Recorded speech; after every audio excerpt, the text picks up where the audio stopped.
For the first time since the allegations came out, John Paul Miller now denies tracking his wife, slashing her tires, and posting nude photos of her. But there's a specific part of this video that's key. But first, listen.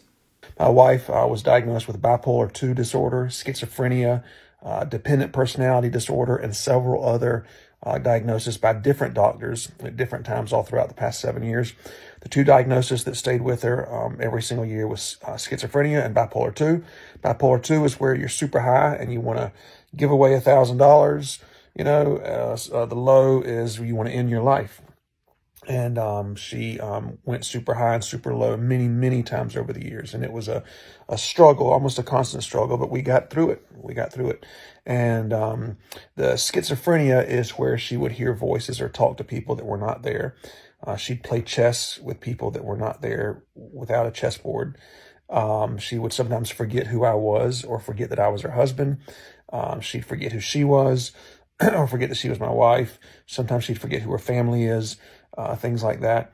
And on March 11th, remember that date because you super sleuths out there are going to need to know that date for the future. But on March 11th, something happened that kind of forever changed the course of our lives. And she went really deep into the schizophrenia and was delusional and accusing me of certain things, slashing tires or sending a naked picture or stalking her or things like that I didn't do. And I found an Apple AirTag in my truck that week, and I assumed it was hers because I would keep seeing her pop up where I was at. Here's a video of, I was at a gas station on March 13th, and I look up and I see this very beautiful woman in a car that I've never seen before. And I learned quickly, of course, it was my wife. And she was hiding out or spying or something, and began videotaping me. And so I videotaped her, videotaping me. But it's sad that the mental illness is sad, but we managed to always find lightheartedness in life in spite of it, and we always got through it. And I would do things like sometimes I had to play into the delusion, like pretend like I was a double agent who quit their job to marry this beautiful girl, and I'd have to show her our marriage license. And one time I even wrote a resignation to an agency saying that I can no longer work for you because I fell in love and wanted to get married and things like that. It would help her take her medicine when she would come off of it.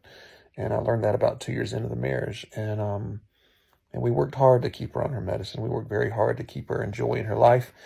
She didn't have to cook a single meal. She didn't have to clean. She didn't have to work. She just had to take her medicine and enjoy her life. And we did our best with what we had. But John Paul Miller describes a very, very sick woman. And if she was indeed that sick, I agree, she needed her medicine. But if she was so sick, then you have to question, why was Mica Miller in charge of so many programs at Solid Rock Church? Specifically, she was in charge of the youth.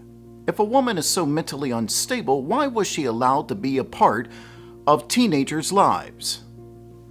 According to multiple sources, when Mica was in charge of the youth group, it flourished. She did a phenomenal job, and parents loved her. I've spoken to many parents who had several children underneath the leadership of Mica Miller at Solid Rock Church. None of them ever saw any signs of mental illness. Not only that, Mica Miller seemed to be the face of Solid Rock Church, appearing in multiple videos on their Facebook page.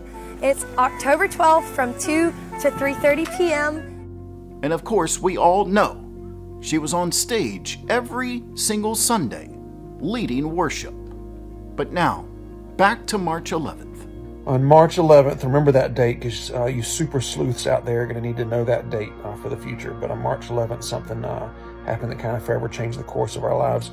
When you cover a case like this, you build relationships with people who are involved in the story. And in this story, I've built dozens of relationships.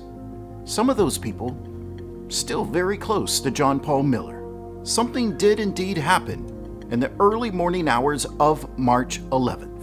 I've seen the text messages. I've seen the call logs. What John Paul Miller failed to mention in this video is what the private investigator allegedly told him about March 11th. And John Paul didn't like what that investigator had to tell him.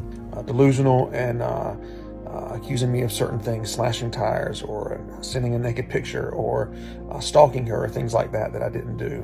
And remember, John Paul has already admitted that there was a private investigator, and John Paul admitted that that private investigator put tracking devices on Mica's car. Prior to put I didn't put a tracking device. I did it because I told him to make sure if she was near a gun store to give me a call. And also thought that maybe there was some other reasons. You'll see that next week. So if there was a private investigator there on March 11th, then the private investigator knew where Mica Miller was. And not long after John Paul Miller allegedly received this information from the PI, Mica Miller called police about her tires being slashed. So we've come into a lot of information that has been sent to the police, and that's the key thing here, because people are wondering, okay, so what are police to do with all of these allegations? Do they even know? And now we know that her family has forwarded all of this information to the police. One of the things that is included in these documents is an apology email from him to Mica on April 15th of this year, which is about 12 days before she died. In it, he writes, "I'm sorry for damaging your car, tires, etc. If you ever come back, I will turn in both cars and get you a nice SUV or whatever car you want. Again, my horrible flesh pattern of hurting someone when they hurt me." Now, many of you may be asking, where are these text messages and call logs that I speak of? This part of the story is too vital to the investigation, and therefore I'm not going to interfere with the evidence that the FBI now has.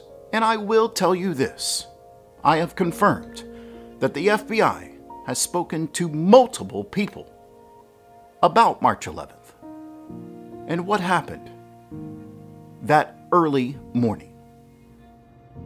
God hates divorce, but why? According to everybody I've asked and the scriptures that I've found, it's because it hurts people.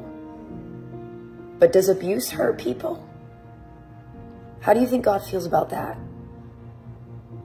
So, I want to remind you, like a bunch of people have been reminding me lately, that I'm God's bride first.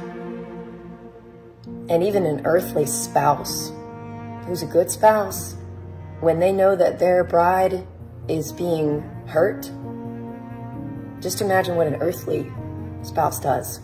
What do you think your heavenly spouse does? When you're the bride of Christ and he sees his bride going through abuse and hurt, what do you think he thinks about that?